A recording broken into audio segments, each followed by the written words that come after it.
je contemple ta sainteté,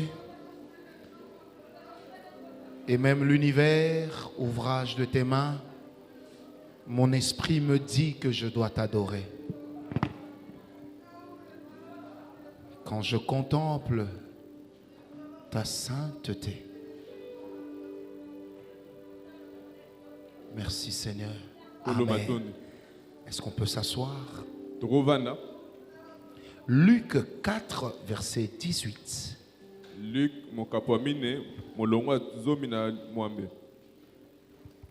Luc 4, verset 18. La Bible dit, l'Esprit du Seigneur est sur moi. Je m'arrête là. Luc 4, verset 18, la première phrase. L'Esprit du Seigneur est sur moi. Dans une autre version que j'ai ici, il est dit, l'Esprit du Seigneur repose sur moi. Point. L'Esprit du Seigneur repose sur moi. Notre grand thème de ce matin, c'est l'Esprit de l'Éternel est sur moi. L'Esprit du Seigneur est sur moi. Alors, qu'est-ce qui se passe lorsque l'Esprit du Seigneur est sur une personne? Qu'est-ce qui se passe lorsque le Saint-Esprit vient dans la vie d'une personne? Qu'est-ce qui se passe lorsque l'Esprit de Dieu vient sur nous? Avant d'arriver là, j'aimerais dire que dans notre vie avec le Saint-Esprit, nous avons 3 dimensions que nous expérimentons. Et je crois que le bien-aimé Cédric nous en a même parlé durant la semaine des fils. Je l'ai encore approfondi mardi passé. Qu'est-ce qui se passe lorsque le Saint-Esprit marche et vit avec quelqu'un?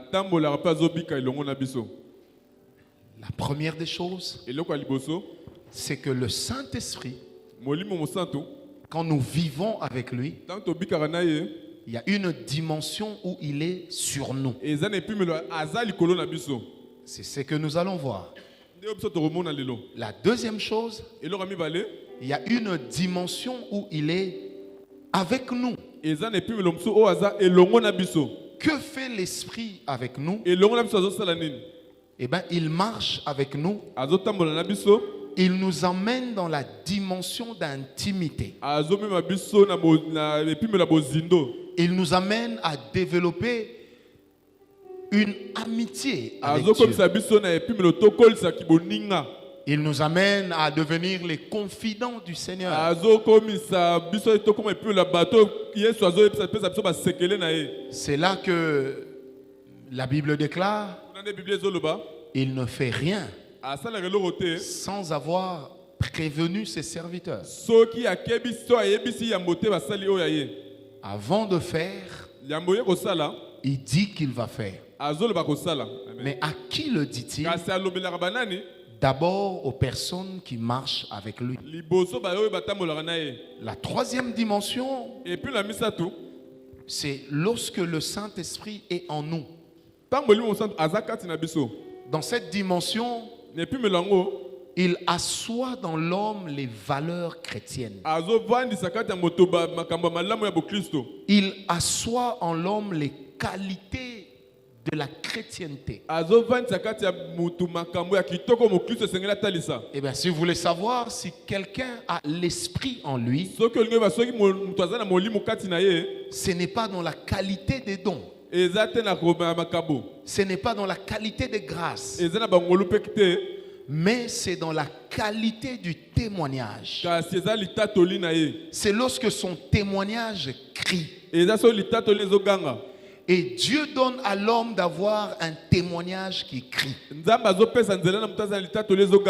Mais d'abord dans la dimension de ce que l'homme est avec Dieu.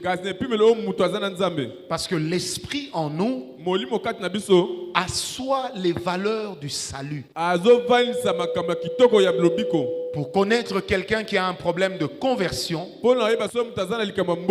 il faut d'abord commencer par voir la qualité du fruit qu'il produit. Parce que la qualité du fruit que nous produisons dit où l'esprit est en nous. Et la première dimension, c'est là que je commence, c'est l'esprit sur nous. Eh bien, que fait l'esprit sur l'homme? Quand l'esprit vient dans l'homme, qu'est-ce qu'il fait? La première des choses qu'il fait, j'aimerais qu'on lise Jean 4, verset 22. La première des choses qu'il fait, Jean 4, verset 22. Un passage que plusieurs connaissent, mais j'aimerais le lire selon une autre version. La Bible dit ceci: de toute façon, vous adorez un Dieu que vous ne connaissez pas, tandis que nous adorons le Dieu que nous connaissons. Car le salut de l'humanité sortira du peuple juif. Mais le temps viendra, non, il est déjà là, où l'esprit qui révèle la vérité rendra les vrais adorateurs capables d'apporter au Père un culte spirituel et conforme à la vérité, car le Père cherche des hommes qui l'adorent ainsi. Amen. Car le Père cherche des hommes qui l'adorent ainsi. Qui l'adorent comment? Qui lui rendent un culte spirituel. J'aime bien. Si le Seigneur Jésus insiste sur un culte spirituel, c'est qu'il existe aussi des cultes charnels. Des cultes pour lesquels nous chantons parce que nous avons des talents. Des cultes dans lesquels nous servons parce que nous sommes talentueux. Mais Jésus dit, ce n'est pas de cela dont le Père a besoin. Le Père a besoin des personnes qui lui rendent un culte spirituel, des personnes auxquelles Dieu peut se révéler. Vous savez, j'aimerais dire quelque chose ce matin. Vous savez, quand l'Esprit de Dieu vient sur quelqu'un, la première des choses qu'il fait, il lui révèle qui est Dieu. Et l'homme qui reçoit la révélation de ce que Dieu est se sent poussé à adorer Dieu. Non pas parce qu'on l'y pousse, mais parce que la réalité de la personnalité de Dieu lui impose un respect, lui impose une révérence, lui impose une sainteté. Est-ce que quelqu'un est avec moi? Amen. Quelqu'un me donne un amen? Très bien. Amen. Alors, quand Jésus dit vous adorez un Dieu que vous ne connaissez pas, il ajoute mais nous adorons le Dieu que nous connaissons. Parce que quand l'Esprit vient sur quelqu'un, il nous aide à connaître Dieu davantage. C'est comme ça que dans Osée 6.3, la Bible dit: connaissons et cherchons à connaître l'Éternel. Vous savez, une personne qui a beaucoup de temps pour parler des autres n'a pas le temps de chercher Dieu. Une personne qui a le temps pour se mêler de la vie des autres n'aura pas le temps de connaître Dieu davantage. Vous savez, Osée est en train de présenter Dieu comme une maison à plusieurs chambres. Le verbe utilisé pour dire connaître ici, en hébreu parle d'une pénétration. Ça veut dire pour oser, nous avons une connaissance élémentaire. Mais nous devons aller à un stade où nous n'avons jamais été. Nous devons arriver à un point où Dieu ne nous a jamais touchés. Nous devons découvrir Dieu tel que mon voisin ne l'a jamais fait. Nous devons voir en Dieu ce que les autres n'ont jamais vu. Bien aimé, des fois posez-vous la question, nous sommes en train de prier, mais il y a quelqu'un qui est en train de crier Alléluia, Alléluia, Alléluia, et qui pleure. Mais qu'est-ce qu'il est en train de voir? Des fois, nous sommes en train de servir Dieu. Et il y a quelqu'un qui tombe. Mais qu'est-ce qui s'est passé? Bien aimé, plutôt que de se moquer, cherchons à connaître davantage Dieu. Alors, quand la grandeur de Dieu se révèle à nous, l'esprit d'adoration s'implante. Et nous n'avons qu'une envie, c'est d'élever Dieu pour ce qu'il est. C'est de lui rendre la gloire qu'il mérite. C'est de lui rappeler qu'il est le Dieu vivant. Et qu'il n'est pas un Dieu au milieu de plusieurs dieux. J'aimerais dire ce matin, le Dieu que nous servons, c'est le seul qui existe. Tu ne m'as pas convaincu. J'ai dit, le Dieu que nous servons, il n'est pas un Dieu au milieu de plusieurs dieux. Mais il est le Dieu. Le seul qui existe. Et j'aime dire, il est le seul qui existe. Quand nous comprendrons qu'il est le seul qui existe, notre manière de l'adorer va changer. Notre manière de l'adorer ne change pas à cause du mouvement de l'esprit. Mais notre manière de l'adorer change en fonction de ce que nous découvrons en Dieu. C'est pourquoi dans le psaume 100, le roi David pouvait dire, amène-moi sur un rocher que je n'ai jamais atteint. Amène-moi à un stade où je n'ai jamais été. Déchire-moi dans la grâce.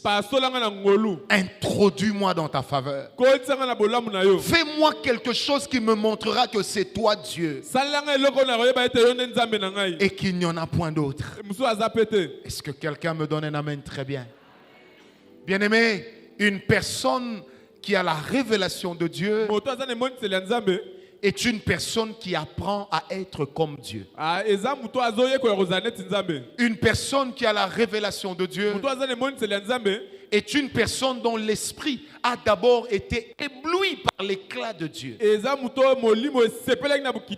Dont l'esprit a été ébloui par la clarté que le Seigneur a allumée en elle. J'aime bien, un jour je lisais Kenneth Hagin. Et il expliquait quelque chose. Il disait, quand l'esprit vient sur l'homme, l'homme réalise combien il est petit. L'homme réalise combien il est inutile. Mais bien aimé, avant que l'esprit ne descende, allons à la morgue. Regardons ces grands, ces puissants noms, des gens que la terre a adulés, des gens que la terre a acclamés. Mais regardez les personnes qui les lavent, qui nettoient leur corps. Ils ne sont pas de leur parenté. C'est des personnes desquelles l'histoire ne parlera jamais. Mais en une fraction de temps, ces personnes deviennent maîtresses. Des personnes que la terre entière a chanté. Je me suis toujours imaginé quelque chose. Le corps de Mandela est dans le cercueil. Les chefs d'État du monde se précipitent pour participer aux obsèques. Obama en profite même pour prendre un selfie avec une femme Premier ministre d'Europe. Tout le monde est là, les drapeaux sont en berne. Le cercueil est au milieu. Mandela est dedans. Mais qui a lavé Mandela pour le mettre dans ce cercueil? Un homme dont le nom n'est pas une griffe. Un homme auquel on ne rendra jamais hommage. Des personnes desquelles on ne se souviendra jamais. Des personnes auxquelles on ne dira jamais merci. C'est ça l'ironie de la vie. Un grand homme meurt. Son corps est lavé par des hommes sans valeur. Amen. Amen. Amen. Alors, quand l'Esprit de Dieu vient dans l'homme, il nous fait réaliser que nous ne sommes que poussière, que nous ne sommes rien, que l'instinct conflictuel que nous développons ne vaut rien, que l'orgueil que nous démontrons ne sert à rien. Quelqu'un peut mettre un beau costume dans le cercueil, mais qui s'en souviendra? Alors quand l'Esprit de Dieu vient dans l'homme, il amène l'homme à réaliser ce genre de choses, qu'il ne vaut rien. Il n'y a que Dieu qui vaut tout. Je répète, il ne vaut rien. Parce que dans l'adoration, nous ne disons pas à Dieu qui il est pour nous. Nous ne disons pas à Dieu ce qu'il a fait pour nous. Mais nous rappelons à Dieu qui il est réellement. C'est comme ça que le roi David pouvait dire: Seigneur, quand je regarde ta gloire, je me pose la question, qui est l'homme pour que tu te rappelles de lui? Et le fils de l'homme pour que tu te souviennes de lui? Mais cependant, tu l'as fait inférieur à toi. Qui est l'homme? Bien-aimé, un homme qui dit qui est l'homme, il réalise d'abord qui est Dieu. Est-ce que quelqu'un me comprend? Et quand l'Esprit descend, pourquoi il arrive que les gens tombent sous l'onction? Pourquoi il arrive que des gens sans distinction de race, sans distinction d'âge, s'écroulent dans la présence de Dieu? Des fois nous nous moquons de ceux qui tombent. Des fois nous disons ils ne peuvent pas se retenir. Un pasteur disait à son adjoint: tu n'as pas honte, toi aussi tu tombes pendant que les fidèles tombent. Bien-aimé, tomber parce que la gloire est venue n'est pas une faiblesse. Eh bien, pourquoi je tombe? Parce que quand l'Esprit vient sur moi, il pèse. Il pèse. Mon esprit ne pouvant contenir la gloire qui descend. Lorsque mon esprit fléchit, mon âme fléchit, alors mon corps fléchit. C'est pourquoi quand je tombe parce que l'esprit est descendu, je ne tombe pas en faisant attention de ne pas me blesser. Quand je tombe sous lui, il me recueille dans sa grâce. Pourquoi je tombe en esprit? Parce que d'abord mon esprit est tombé sous le charme de Dieu. J'aimerais dire à quelqu'un ce matin, nous croyons tous en Dieu, mais nous ne recevons pas tous la même quantité de Dieu. Alors je dirais, qui est Dieu? C'est d'abord le divin qui descend sur moi. Quand la chose vient, c'est devant la chose qui descend que je peux m'agenouiller, que je peux dormir par terre sans tenir compte de la couleur de mes vêtements. Une vraie adoration a d'abord fait tomber l'homme intérieur devant Dieu. Une vraie adoration a d'abord fait tomber l'homme devant le charme de Dieu. Okwei mayanga. Okwei mayanga en français. C'est quoi? C'est quoi? Hein? Étourdissement? Non, c'est pas dans ce sens-là. Faux français. C'est tomber d'émerveillement. C'est bien ça, n'est-ce pas? C'est être tellement ébloui par ce qu'on a vu. Oh, j'aime les moments où moi-même je tombe sous l'esprit. Je me rappelle un jour, nous étions quelque part et l'esprit a commencé à travailler. J'ai commencé à crier. Ne m'oublie pas. Ne m'oublie pas. Mais je ne me suis pas rappelé quand je m'étais arrêté de parler. Quelques minutes après, j'étais en train de me relever. Quelqu'un m'a dit, même toi, tout irrévérent, tu tombes. Vous savez pourquoi je tombe? Parce que c'est Dieu qui est fort. Parce que c'est Dieu qui est fort. Mon titre ne représente rien devant lui. Un homme qui tombe parce que l'esprit est venu sur lui, la chose que l'esprit amène fera de lui quelqu'un d'autre. Et à chaque fois que l'esprit vient sur l'homme, il change la vie de l'homme et il change sa connaissance de Dieu. Et cela le pousse à avoir une autre dimension de la révélation de Dieu. J'aime ces moments où des fois nous sommes en prière, l'esprit descend et je me mets à crier ou à trembler.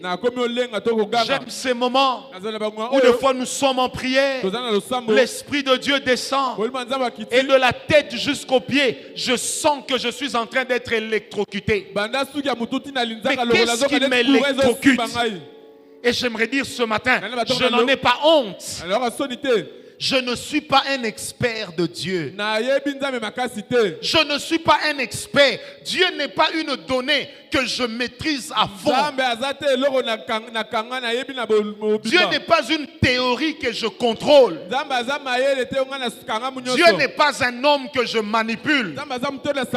Dieu n'est pas un esprit que j'ai acheté.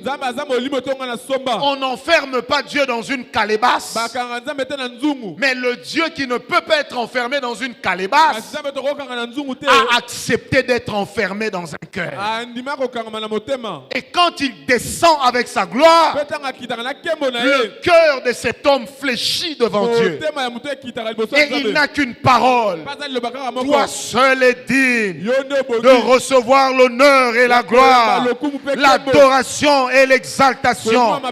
Toi seul as créé l'humanité. Il n'y a pas de Dieu comme toi. Bien-aimé, il y a des gens qui vivent comme s'ils avaient solutionné tous les problèmes de leur vie. Il y a des gens qui vivent comme s'ils n'avaient pas de problème. Ça ne veut pas dire qu'ils n'en ont point, mais ça veut seulement dire qu'ils ont un Dieu. Et quand ce Dieu habite dans leur vie, et quand l'esprit de ce Dieu descend sur eux, il les transforme en adorateurs.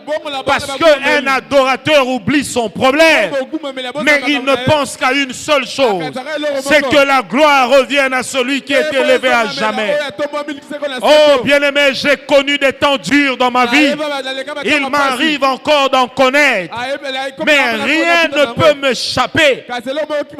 Ou je dirais tout peut m'échapper.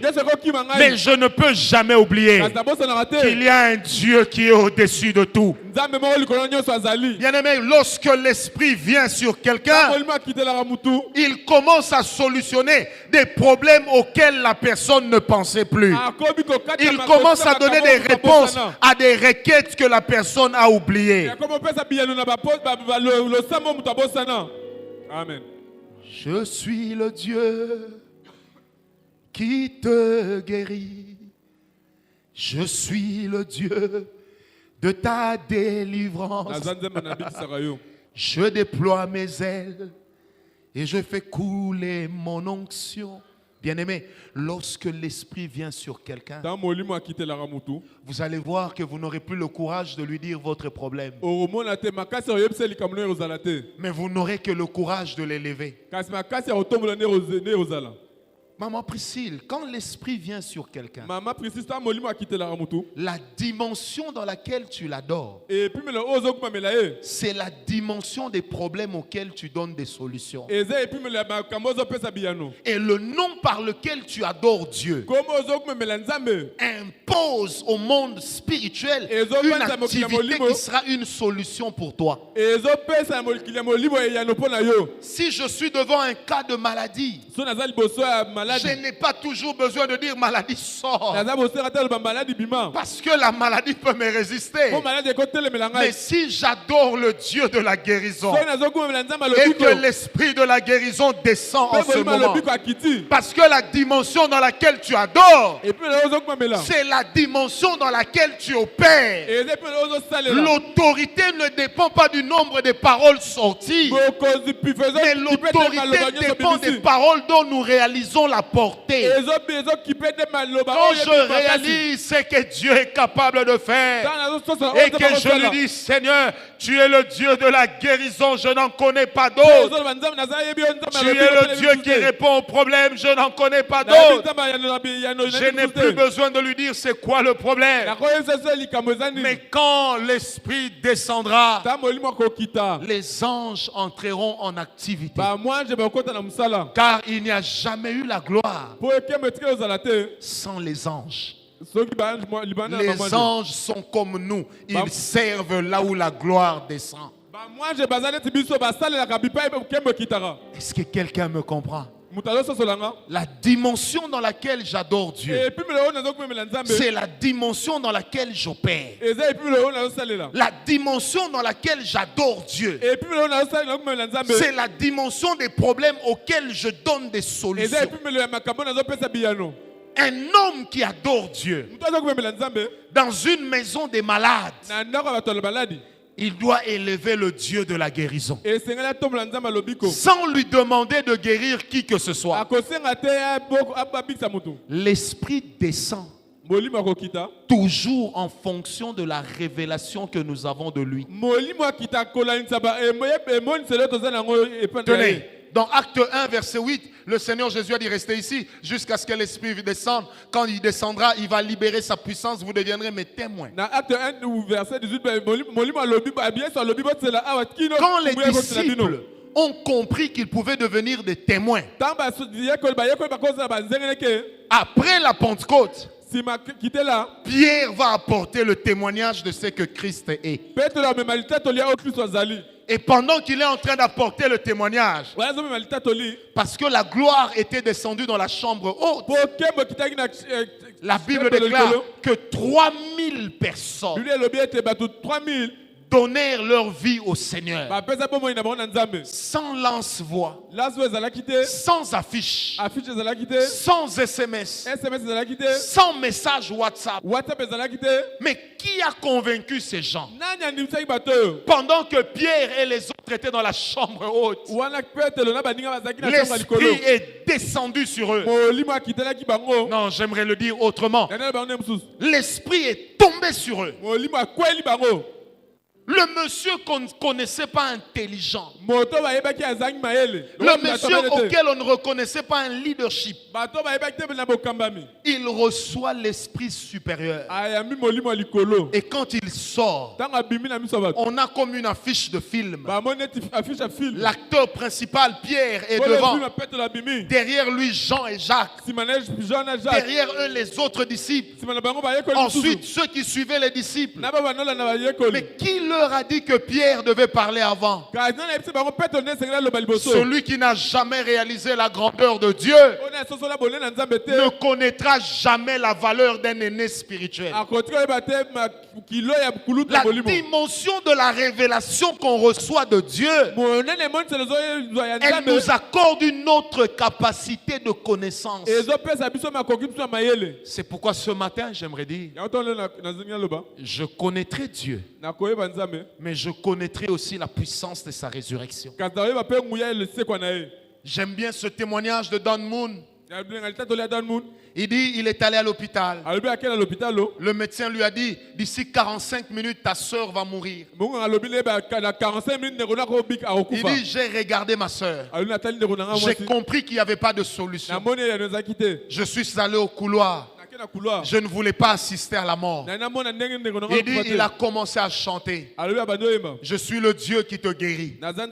Pendant qu'il chantait, j'aime bien comment il le dit. Il dit, j'ai senti l'onction descendre sur moi. Je ne suis pas allé prier pour ma soeur, mais du couloir où j'étais, quand l'onction est descendue, ma soeur a été guérie. Alors ça, c'est moi qui interprète maintenant. Quand il a commencé à élever Dieu dans la dimension de la guérison, l'esprit de la guérison est tombé. En tombant sur lui, il s'est rendu compte qu'il n'y avait pas de maladie dans le corps.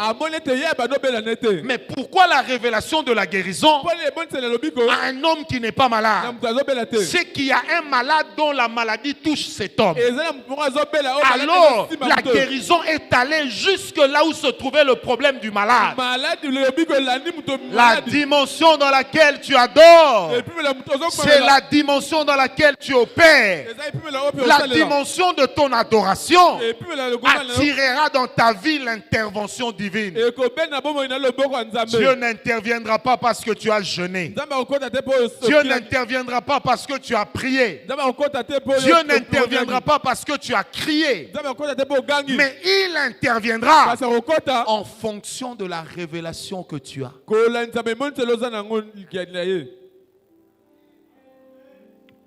Oh, je sens qu'il y a quelque chose ce matin.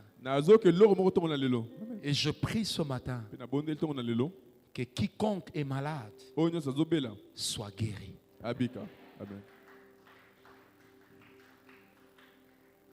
Il y a une gloire extraordinaire de Dieu. Je crois en la présence de Dieu ce matin. La dimension dans laquelle nous allons adorer, c'est la dimension dans laquelle Dieu répondra à nos besoins. Vous savez, au lieu de critiquer les gens pour dire ils volent l'argent, il est escroc. Il doit avoir des fétiches. Il doit être dans la magie. Dis à ton voisin, c'est la discussion des faibles. Il y a une chose dans laquelle Dieu t'attend. Il y a une dimension dans laquelle Dieu t'appelle. Laquelle est-ce? Oubliant ce qui est en arrière, je cours vers ce qui est devant. Oublions ce que les hommes disent. Bien-aimé, que les paroles des autres ne te volent pas ta paix. Nous l'avons appelé Jéhovah Shalom, le Dieu qui donne la paix. Que ta maladie ne te fasse pas perdre l'espérance. Même si ton ordonnance est kilométrique. Adore le Dieu de la guérison. Ce matin, nous allons faire une seule chose. Chacun de nous va adorer Dieu dans la dimension de son besoin. Pendant 7 minutes. Après 7 minutes, nous allons nous arrêter. Et les 7 minutes qui suivront, vous verrez ce que Dieu va faire. Est-ce qu'on peut le faire?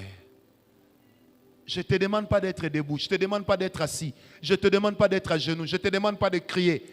Tu peux même te suspendre dans le vide. Mais l'Esprit de l'Éternel qui est ici sur nous va apporter une révélation. Augmente un peu le son du synthé. Cher ami Jérémie. Yes. 7 minutes. À 4. Ok, allez-y déjà, c'est bon.